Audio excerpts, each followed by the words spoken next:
Hi everyone, this is Counseling 2250, Chapter 5 by Corey called Managing Stress.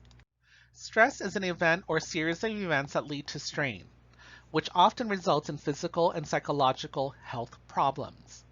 There are things that threaten our well-being, things that are external factors, which are things that are happening outside of us, like the community or the world around us. And then there are internal factors, things that happen and come from within ourselves. And of course, how we deal with these demands of these factors. Here are some examples of stress. The death of someone, marriage, moving, a national crisis, a national disaster, loss of job, personal failure, an injury or a disability, or a promotion at a job. It requires a period of adjustment, right? And so we will feel these things. And as you can see in this list, not all of these things are bad, right? Marriage, for most people, is a good thing, yeah? Or a promotion at a job, but we still have stress during that time period as well. So we'll be exploring all the different types. So let's talk about eustress and distress. Hans Seeley said that there are positive and negative stress. Eustress is good stress, challenges us to find creative solutions to the problems of everyday living. So when we meet these challenges, we are rewarded with a sense of accomplishment, meaning, and balance. So think about a performance that someone does on stage, right? They can be totally stressed out, but they know that when they're doing that, that once it's done, that they did something really amazing, that they accomplished a lot, right? And so that would be considered eustress. Distress, on the other hand, are negative effects that can deplete, fragment, or harm us, leading to a sense of helplessness and exhaustion. So that's going to be the bad type of stress. Like let's say being chased and hurt by someone. Physical effects of stress. Our bodies tell us when we are stressed through different behaviors, and this means that we need to change something. Maybe it's something like loneliness, insecurity, loss of concentration and memory, fatigue and sleep difficulties. Fatigue means being tired, mood swings, restlessness, obsessive working, or a loss of appetite. And in this slide right here, you can see also the physical effects of stress, such as you might lose your hair, your body might tense up your muscles a lot, your lungs, difficulty breathing, and it can affect many things as you can see on this slide. Culture and stress. Culture that emphasizes competition and individualism produces the most stress. Welcome to America, you guys. Cultures that promote cooperation and collectivism produce the less stress because it's more supportive and often religion-based. Chronic patterns and intense stress lower the efficiency of our body's disease-fighting cells. So remember, during the pandemic, people said, if you keep on stressing yourself out, you're more likely to actually get sick, which is kind of funny, right? It's ironic that the more concerned you are, the more potential that you actually might get sick because you're using your body to try to fight all these things that are not there just yet. So when you exhaust them, then you actually might become susceptible to an illness. Some people do well with stress while others do not. Attitudes people take towards stress and how they cope with it is important. And of course, expressing feelings during time of stress is also important. And like I said, I think at the beginning, I told you guys that during the pandemic, after a while, I actually started to feel very sad. And I started to acknowledge it because I realized that my body was telling me that I was being sad or there was something just going on that was really weird. So that let me know immediately that I should go talk to my friends and say, hey, let's hang out and talk a little bit. Obviously hang out through Zoom or, FaceTime or whatever. Because I want to not be alone right now, or, I just want to talk about mindless things, or let's watch a movie together. Sources of stress. There's environmental sources of stress. Living in a crowded condition, noise, traffic, congestion, and pollution can affect us. This is why some of us don't like to live in urban cities, because usually that's how we describe urban cities, like let's say New York City. And for some people, they think LA is crazy as well, right? And that's why you also might want to live in the suburbs or in the countryside instead, because they don't have as much of that. The beginning of the new school year, such as like looking for parking or standing in long lines, can be really irritating, right? And very stressful. I remember as a teacher that there wasn't really that much parking on campus. And some days when I get to work, let's say 15 minutes before class, That's good enough for me to get to class. But there are days where I spend 30 minutes, an hour looking for parking. And that stresses me out a lot. And I get really angry. I start to cuss. I start to scream in my car, and that's not good for us. Work and school scheduling obviously can be very frustrating and stressful. Social commitments, academic success, and smartphones make us accessible 24 hours a day. Sometimes we just want to be alone, but we know that we have our phones, and people go, well, I know that you always have your phone around, so why didn't you answer my call? But sometimes we just want to be alone and not talk to people, and that's okay. It's not a health issue in that sense or a problem. It's just us taking care of ourselves. And then, of course, if you add on illness from pollutants, diets, lack of exercise, or poor sleeping habits, or abusing our bodies, that also adds more stress to ourselves. Racism, oppression, and discrimination are experienced by some of us, right? And so then again, that's another layer of stress that we put upon ourselves. Let's talk about psychological sources of stress. It's a set of circumstances that we perceive as being threatening to our well-being. Frustration is the first thing, something blocking attainment of your needs and goals. So such things as failure, losses, job discrimination, accidents, delays, traffic jams, hurtful interpersonal relationships, loneliness, and isolation. And there's also internal factors such as lack of basic skills, lack of confidence, or self-imposed barriers. So you can see right here, it's something like kind of like you can't explain why, but you just feel this anxiety and this stress, right? And that's your frustration because maybe you can't figure out how to resolve what's going on. There's also conflict. When two or more incompatible motivations or behavioral impulses compete for expression. So that means two things happening at the same time and you have to choose one. So that can be very stressful as well. There are three types. There's the approach, avoidance, and approach avoidance. And let's explore these in the next slide. So approach is the choice between two or more attractive alternatives. Such things as deciding on two different job offers. So it's wonderful, you got two different jobs, but now you're stressed out because you need to decide which one you can choose, right? There's also avoidance, which is a choice between two or more unattractive outcomes.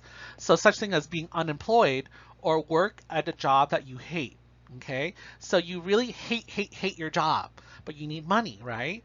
But you also don't want to be unemployed. So those are two things that are both stressful to you. Which one do you choose? And then there's also the approach avoidance. Choice must be made involving two or more linked outcomes, each of which has attractive and unattractive elements. So the example would be you are offered a job that is appealing, but it involves a lot of traveling, which means less time with your family, right? So now do you make these compromises, right? How do you make these compromises? And will you be happy with these compromises? Let's talk about change. Life changes that involve readjustment in our living circumstances. Example would be getting married or moving, right? Short periods of time, sometimes, often increase stress. Depends on how you also perceive it as well, okay? I'll give you an example. When I decided to move to Texas to go to school, that was a major change for me, right? And I had to make that decision, and it was stressing me out. And on the day before I moved, I actually went into the bathroom, sat on top of the toilet seat, and I just cried, okay? And it wasn't necessarily a bad cry or a good cry or anything. I just needed to relieve some of my stress out somehow. And that was for me, was just sitting there and just crying for about 5 to 10 minutes. And then after that, I was like, oh, okay, I got that out of me a little bit. Now I understand what's going on. I guess I'm just going to go forward and see what happens, right? There's also pressure, expectations and demands for behaving in certain ways. So striving to live up to the expectations of others or ourselves. Your parents might put a lot of pressure on you to succeed or to follow the family in their way of, let's say, work or something like that. And maybe you don't want to. And that can add a lot of stress as well, right? Just imagine that. Now let's talk about effects of stress. First thing is the fight or flight response. Our bodies go on constant alert status, ready to perform aggressive behaviors to deal with the quote-unquote enemy. Too many fight or flight issues will lead to chronic stress and anxiety. So what that is saying is if you keep on feeling like you have to be alert and being aware of everything all the time, you're going to get exhausted. Okay, leads to psychosomatic illnesses. Psychosomatic illnesses is basically things that stress you out mentally that causes your body to physically react. So that would be examples such as ulcers, hypertension, and asthma. And it usually is mixed with emotional factors as well, right? Because if you're always afraid, always afraid, always afraid, you're always alert, you don't get to relax your body. And then that will tear your body down eventually. Resilience and coping with stress is something that we need to talk about. Some people cope with stress with little apparent disruptions in their lives, which means that some of us can deal with stress very easily. And we don't really need a lot to bounce back. Okay, and speaking about bouncing back is the term resilience. It's the capacity of individuals to bounce back from major stress events with minimal negative effects. Again, like we said before, is, hey, things happen, but you are fine with it. Okay, and that is probably because of your coping skills. Hardiness is characterized by an appetite for a challenge, a sense of commitment, a clearly defined sense of self and purpose, and a clear sense of being in control of one's life. So it's really about, being able to adjust to what's going on and then dealing with it, right? As opposed to avoiding it, hiding from it. The book also talks about interviewing people who are high stress executives, basically people in charge of, let's say, a big company. And here are some of the results that they had found. A liking for a challenge, which basically means that these high stress executives seek out a challenge because they know that that challenge will make them more creative. A strong sense of commitment, a defined sense of self, meaning for living. Okay, so they know why they're living, what is their purpose in life, and also an internal locus of control. It can influence events and their reactions to events. So they're accepting responsibility for their actions. So when they make a decision, they know that it was their decision and not someone else's, and they feel good about that. But it's also very stressful because it's a bet whether or not it could succeed or not. And if they don't succeed, then they're going to go, how should I fix it now, right? That's the attitude and the mental processing that we hope that our clients also have as well when there is a challenge. There's also ineffective reactions to stress, such things as burnout as a result of continual stress. Continual stress basically means stress that keeps on coming over and over and over and over again. And after a while, we just are worn out, right? Even if we love the field, we get worn out. An example would be, let's say, the pandemic. At the beginning, a lot of nurses were really stressed out. They chose to be nurses, hopefully because they want to be nurses, but at the same time, dealing with people getting super sick, dying, can make you exhausted mentally and physically. So burnout is defined as a state of physical, emotional, intellectual, and spiritual exhaustion characterized by feelings of helplessness and hopelessness. In terms of defensive behavior, we may deny our actions had contributed to a failure of a situation. So these are sometimes when problems happen and we're like, nope, that wasn't my fault, that was that other person's fault, when you really know that you probably were part of the fault as well, right? So this constant defensive behavior will increase levels of anxiety because you're like, no, I didn't do it. And that can also stress people out as well, right? Because you're avoiding dealing with reality. Drugs and alcohol, probably one of the most common ways that we deal with stress in an unhealthy way. We're quick to rely on drugs to reduce the pain. However, it is often very temporary, right? When we stop using the drugs, we are still confronted with that pain again. Drugs can distort our realities, which is basically distracting us. Remember, defense mechanisms. What it is just making us avoid it, right? The stress is now controlling the person instead. When too much drugs are used, we develop a tolerance. So we need more drugs to get the same effects that we had before. Addictions is when drugs become the way of life, and many deny any problems until hitting rock bottom, basically meaning maybe losing their jobs or their partners or something significant. That's hitting rock bottom. And again, it is an easy way for us to try to avoid the realities of pain and stress. Instead, we want to encourage people to address those pain and stress in a healthy coping way. There's also post-traumatic stress disorders, also known as PTSD, anxiety disorder resulting from a traumatic event and characterized by symptoms of re-experiencing the trauma, avoidance and numbing, and hyperarousal, which basically means actively, your mind is always in an active mode instead of resting. Your body is also tense all the time. And then also your spirit is also stressed out as well. So these are areas where people might experience PTSD, veterans, because they experience war. But I will say this, please do not think that all veterans have PTSD, okay? Survivors of natural disasters such as hurricanes and tsunamis, man-made disasters such as a 9/11 event, accidents such as in a car or a train, survivors of sexual assault, people who have experienced incest, rape, sexual harassment, domestic violence, or kidnappings, mass shootings, people who witness death, whether or not they are rescue workers, the police, medical personnel, or firefighters, right? We think of them as heroes, but at the same time, we want to make sure these heroes are actually taking care of themselves, because seeing someone die is going to affect your mental well-being. And then, of course, we question life when things like that happen. Is there a God? Why is the world so cruel?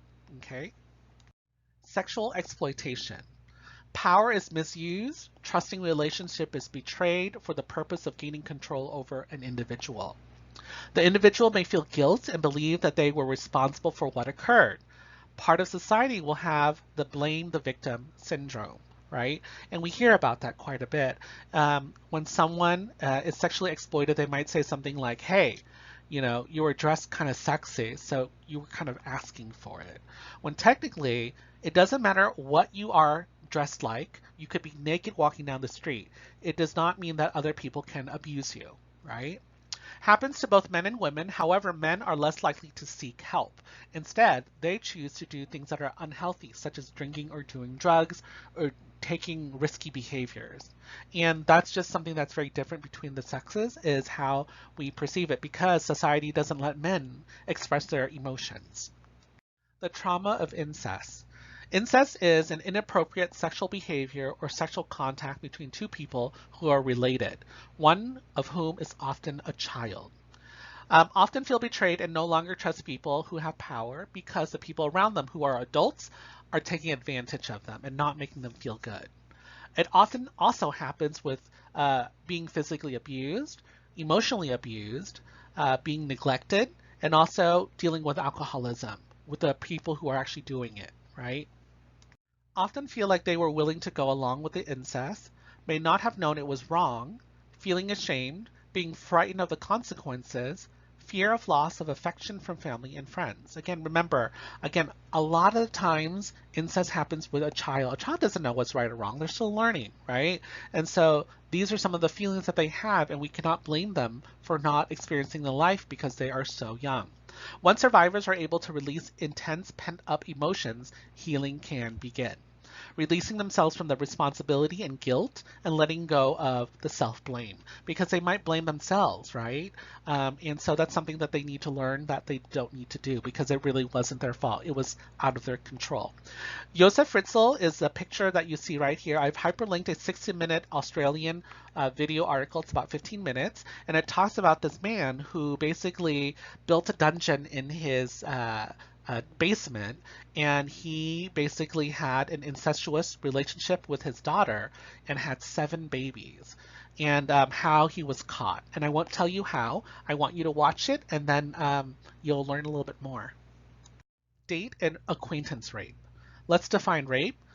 Physically or psychologically forcing sexual relations on another person. Acquaintance rape is sexual assault by someone known to the victim. So someone that they actually do know, right? And that's actually more often than stranger rape. Date rape is a person is forced to have unwanted sexual intercourse with a person in the context of dating. Over 50% of rapes are considered date rape. And so that becomes a very controversial issue as well, because, anyone has the right to say no, right? And other people need to respect that. They need to ask for consent, just so that if there are any mixed communications or mixed signs, that we have clarification, okay? Similar behaviors and thoughts as incest. Some people do not feel that they were really raped, fear people won't believe them, shame and humiliation, and lack of legal action. And this is what happens is that sometimes people who are rapists will choose people who have a disability, who are shy, who are quiet, who are loners, because they know that it's less likely that people are going to report them. So then they continue to do it over and over again. There's a link right here for Montana Judge G. Todd Bao, who was presiding over a case where a school teacher raped a 14-year-old girl. And he violated his rules, and instead of giving him the rapist, the teacher, 15 years in prison, he gave him 30 days. And that was an outcry from a lot of people because you're like, what? And part of the reason is because the judge even said, hey, that 14-year-old girl looks older than she is. So I can understand why, someone would want to have sex with her, which is very inappropriate. It doesn't matter how old you think you look like. You should not rape another person. You should not have sex with someone without consent. Sexual harassment is defined as repeated and unwanted sexually oriented behavior in the form of suggestive comments, gestures, humor, or physical contacts.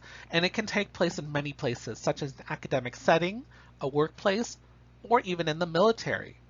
It involves comments about one's bodies or clothes, physical or verbal conduct of a sexual nature, jokes about sex or gender-specific traits, repeated and unwanted staring, comments, or propositions of a sexual nature, unwanted touching or attention of a sexual nature, and questions about one's sexual behaviors. So here's something that I also want you to understand when it comes to sexual harassment, which is that if it happens, I tell you that you need to tell that person to stop. Okay, so if someone gives you an unwanted sexual comment, you're going to say, hey, I think that's a little inappropriate. I need you to stop that. Okay, if they stop, then they've learned. Okay, sometimes, again, culturally, I'm not trying to make an excuse. They think it's appropriate, right? So when you let them know and they stop, that is them respecting you and understanding that this is what you see as sexual harassment, and they should respect you and then stop. Sexual harassment happens when that does not happen, is when that other person ignores what you said and continues to do so. Then it becomes sexual harassment, okay? I know that that can be uncomfortable for some of you guys, but I want you to consider that, because once someone says, no, and the other person respects them, then are you to blame them continuously all the time? Or do you go, hey, maybe they didn't understand it or they didn't realize this was inappropriate and now they do.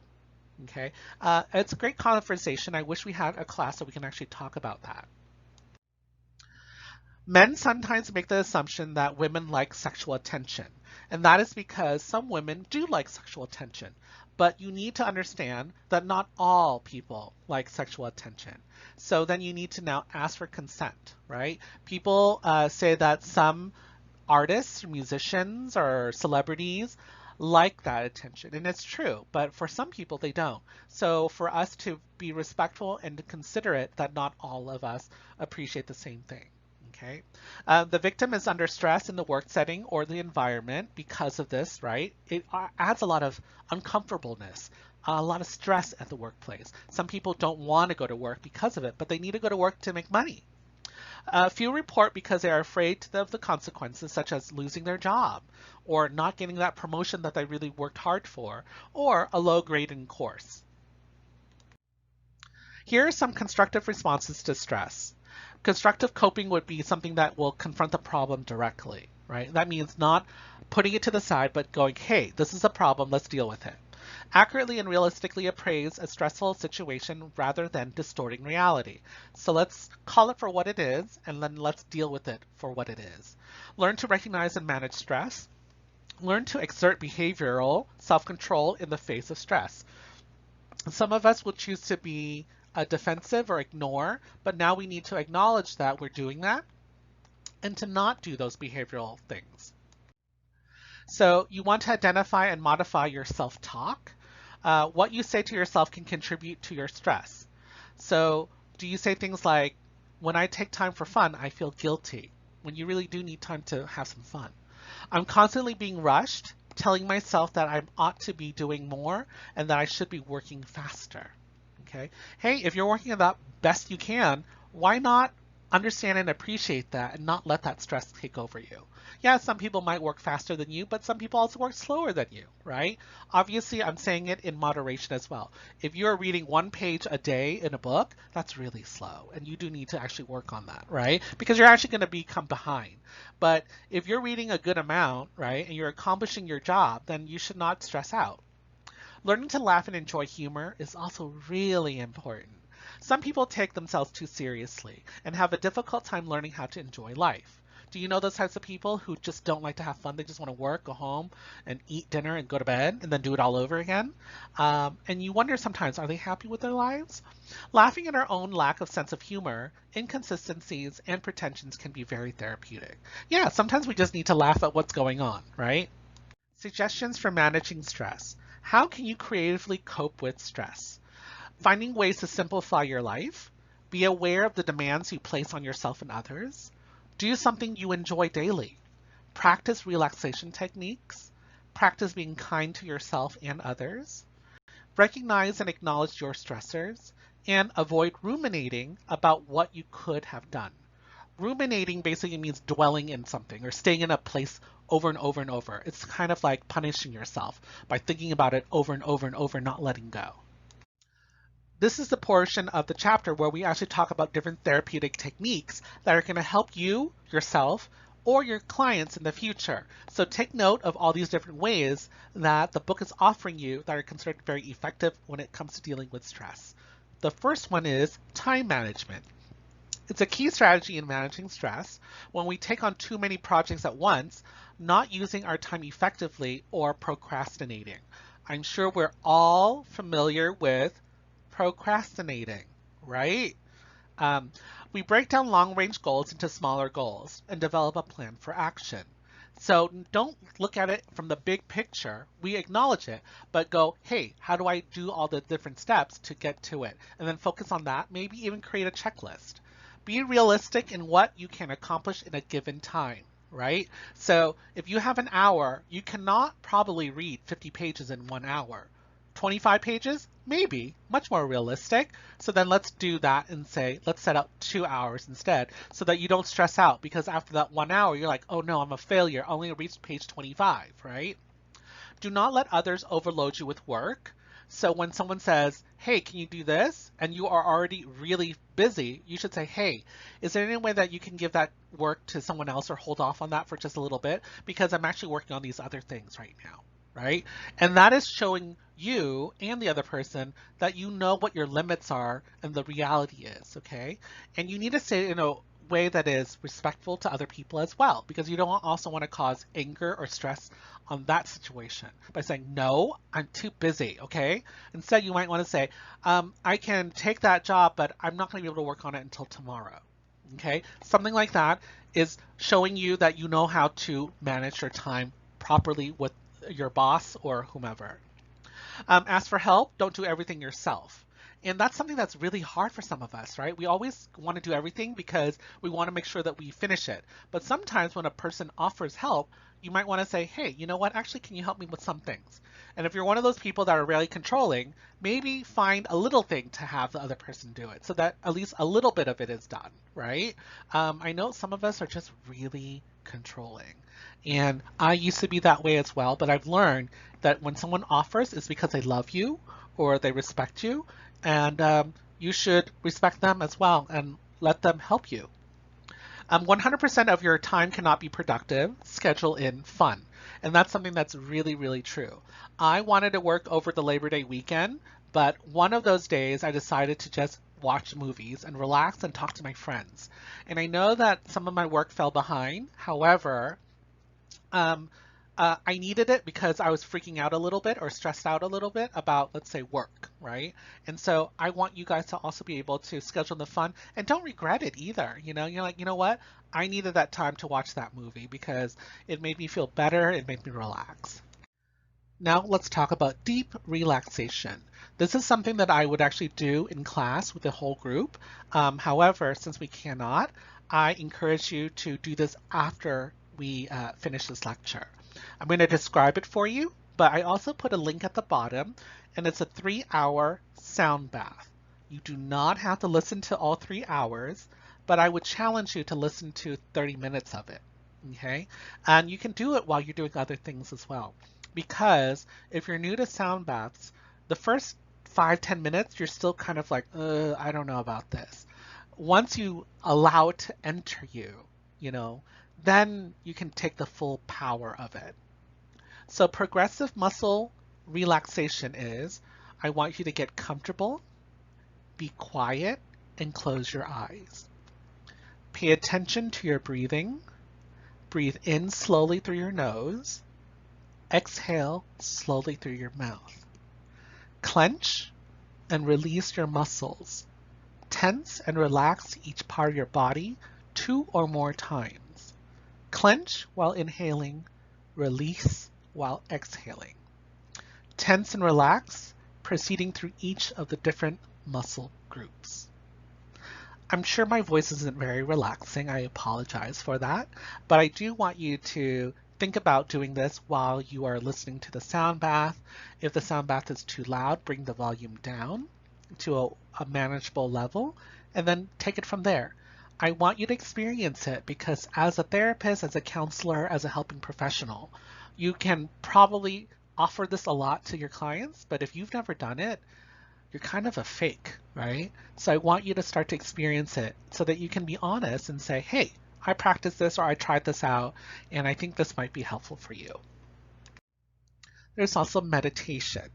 Meditation is a process of directing our attention to a single, unchanging, or repetitive stimulus, one single action. Repetition is a word, a sound, a phrase, or a prayer. Eliminate mental distractions and relax your body. Increase awareness, become centered, and achieve an internal focus.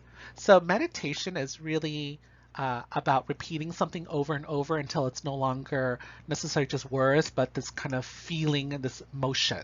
Okay, I've hyperlinked here one which is mantra chanting, which can be very scary at the beginning if you've never heard of mantra chanting. It's basically someone chanting over the same phrase over and over and over and over again until it becomes this more sound, vibration, and echo as opposed to just words that you're thinking about.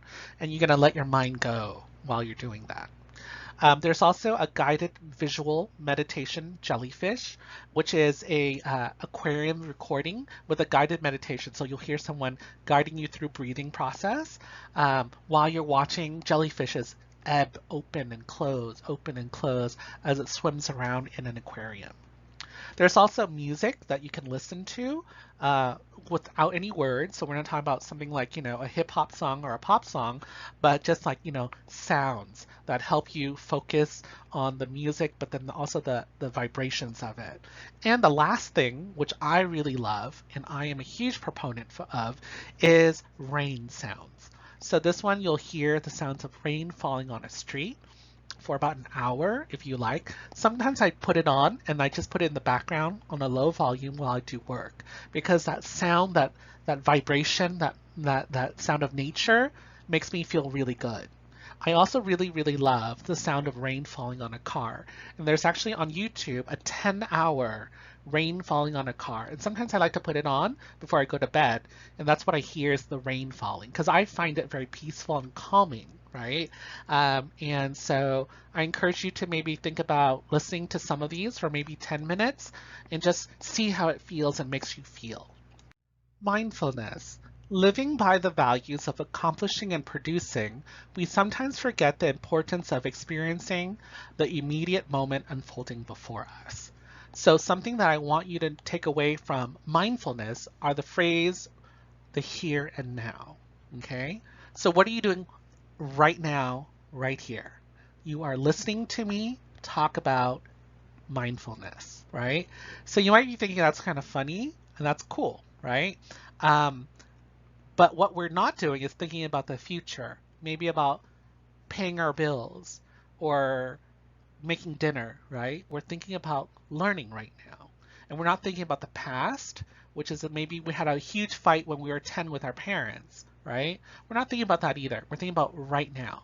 And mindfulness is really powerful because a lot of us are always stressed about what's going on in the future or what has happened in the past, instead of appreciating that we are alive and breathing and growing mentally by learning and stuff like that right now. And for some of us, it's just really hard to realize that. We don't appreciate that there's life happening right now, right? So there is a well-known, very well-respected Vietnamese Buddhist by the name of Thich Nhat Hanh, and this is what he has said. We do a good job of preparing to live, but that we have difficulty remembering that we are alive in the present moment, the only moment there is for us to be alive, right? In the future, you could be dead. We don't know, right? So why not appreciate that you're alive right now, and it's wonderful and it's amazing. Mindfulness, aim of keeping us in the here and now, focusing on what is rather than what if. Because again, the future is an if. We never know what's going to happen. Living in the present allows you to gain full awareness of whatever actions you are engaged in and to be fully present when you are with another person. So think about just when you are, let's say, having a date with a person that you really like, right? You're enjoying that moment of being together, aren't you? You're not worried about having children in the future. You're not worried about, your ex-partner. You're thinking about, hey, this person is cool and I'm so happy I'm with them right now doing, whatever it is.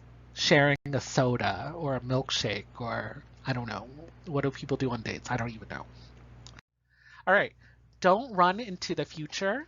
Don't fret about the past. Stop being focused on accumulating things. Okay? As you touch the present moment, you realize that the present is made of the past and it's creating the future. Touching the present, you touch the past and the future at the same time. Whoa. Isn't that amazing? Sounds like the Matrix or something. Let me say it again because it's so amazing. As you touch the present moment, you realize that the present is made of the past and is creating the future. Touching the present, you touch the past and the future at the same time. Crazy, right? Okay, do not judge. Be aware of the automatic judgments that pass through you. Be open to each moment, realizing that some things cannot be hurried. See everything as if you are looking at it for the first time. Learn to trust your intuitions. Rather than striving for results, focus on accepting things as they are. Develop an accepting attitude. Let go. Turn your mind off and simply let go of thoughts. It's easier said than done, right? But it's amazing if you think about it. And for you to be able to do it and reach that, I would be so proud of you. And if you can use this and apply it to your clients in the future or your family members, your loved ones, I would be so proud of you. Now let's talk about yoga, not just a form of calisthenics, a system of meditation or a religion. Instead, it's about the union of the body, the mind, and the spirit. It lowers blood pressure, improves flexibility, enhancing circulation, protecting the joints, lowering blood sugar in people with diabetes, and reducing pain from chronic physical problems. So it's pretty amazing. Have you ever taken yoga before? In this class, I used to assign students to take a YouTube yoga. And it's amazing because everything is so accessible on YouTube. So if you've never done yoga, it's really, really good for you. And it does help your body and your stress levels as well. Just type in, yogas for dummy or something like that, and you'll be able to find something really wonderful. And if you are someone with a physical disability, there's also yoga for people with physical disabilities. YouTube that as well. And you will find videos on seated yoga and stuff like that. This section also talks about Pilates, which is strengthening the core and the internal muscles, okay? And then there's Tai Chi, which is exercising the body, the mind, and the spirit together. And acupuncture, which is believing that the body is governed by the chi and the blood, okay? And again, if you want to know more about these things, I encourage you to read in the book because it explains it to you even further. But again, it's just about the union of the body, the mind, and the spirit, which is so important. And of course, lastly, therapeutic massage. Do you love massage? I love getting a massage. I'm not rich enough to get massages every day. I would if I could. I think massages feel so amazing. It's a way to meet the need for touch too. Um, Learn where you are holding on to the tension and from stress. Think about that. If you've ever gone to a masseuse, usually will say, oh, you're really tense on your upper back, right? This is where a lot of us hold our tension and our stress. And so for them to be able to like, massage and knead it out so that you don't have it anymore, so you can be more relaxed, right? And sometimes we have to learn how to relax and tense our body so that we can relax it. And for me, because I am not a rich person, I will give myself a massage. I'll reach over onto my back and squeeze it for like 10 minutes, and breathe deeply like we've been doing throughout this chapter. And, that makes me feel good. I take a hot bath afterwards, drink water, stay hydrated, and realize that my body is something that I do need to pay attention to and that I should love and worship.